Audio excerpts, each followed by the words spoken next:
Welcome back to Jacob's Toys 5-minute figure reviews. Please do like, share, subscribe and all of those things. All support to the channel is very much appreciated. In this video we are taking a look at the Marvel Legends series What If Wave, and of course it's the Heist Nebula. So what's in the box? Of course you get the figure, you get 2 alternate hands, you also get a nice gun. Now this is a new gun, it's a new mould that we've not seen before, so that's a nice touch. And of course you get the Build-A-Figure pieces which make up the Watcher. Now there's quite a few in the Nebula box. You've got like a skirt, you've got like the top and bottom of the body, you've got like a collar, and it all kind of falls apart as you take it out of the box. So I'm just going to pop all these in the skirt and have a look at that in a later video. So taking a closer look at Nebula. Now this version of the character we obviously saw in the Black Panther, the Star-Lord T'Challa episode, which was a really cool episode with a lot of characters and a lot of kind of variations of those characters, and Nebula was obviously one of those. Now the most striking thing that's different about her is obviously there's no robotic parts to her, and she's got this big mop of blonde hair as well, which we later find covers over a little bit of robotics that she's got on her head.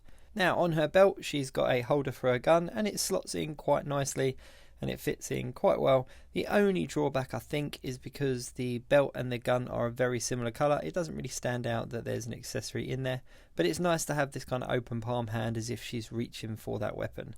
Very kind of Western-esque. Now I've got to admit, when I first saw the wave announced, this was the figure that I think I was least excited about, just because we've had previous versions of Nebula before. This is obviously the MCU version, and then we later got an EndGame suit version as well. Now yes, my EndGame suit is different. I repainted all of my EndGame suits to match how they looked in the film. I did these way back when they first came out. I think I was one of the first people to repaint them, but since then there have been a lot of repaints done. You know, I might do a video on those just because I've only really shown them off on Instagram, but they have been shared about quite a bit, so do check out my Instagram for the full set, but I will do a video at a later date. But anyway, straight back to Nebula. We only have like 3 minutes left of this video, so let's get into the figure. As I said, she wasn't one that I was overly keen on to start with, just because we have had versions of Nebula, but in hand she's really nice. If you have a look at this head sculpt, it's a really nice head sculpt. There's something very, very smart about it. She looks very attractive. She looks like the character in the show. But what else is interesting about this is obviously we have had previous Nebulas. So this is the MCU one. Now if I take the head off, this head is way too small. There's a significant difference between the two bodies here, so you can't really swap parts around.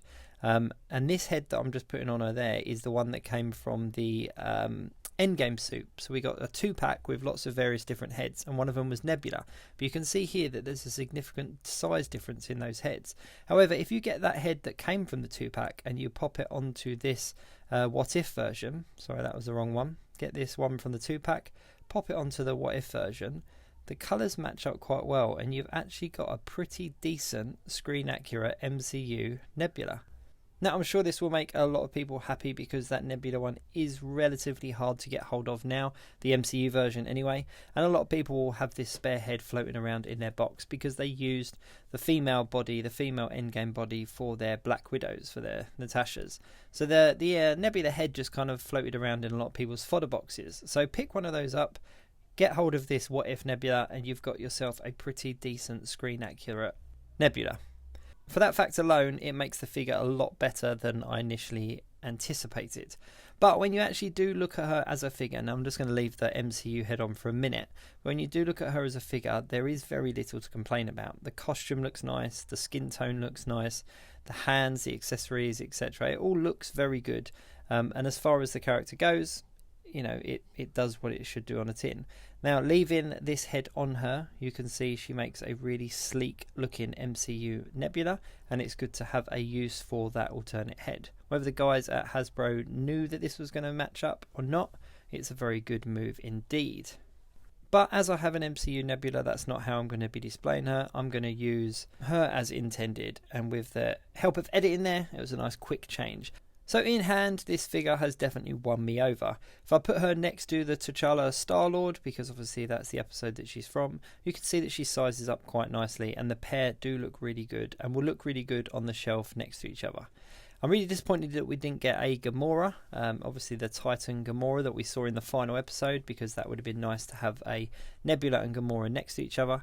But I think I'm going to put the gun in her hand and I'll probably display her something similar to this. Now she obviously comes with the main part of the Watcher Builder figure, so if you are intending on making that figure, you are going to have to pick up a Nebula, but I don't think you'll be disappointed. She's definitely worth having on the shelf and would fit into a what if display very well.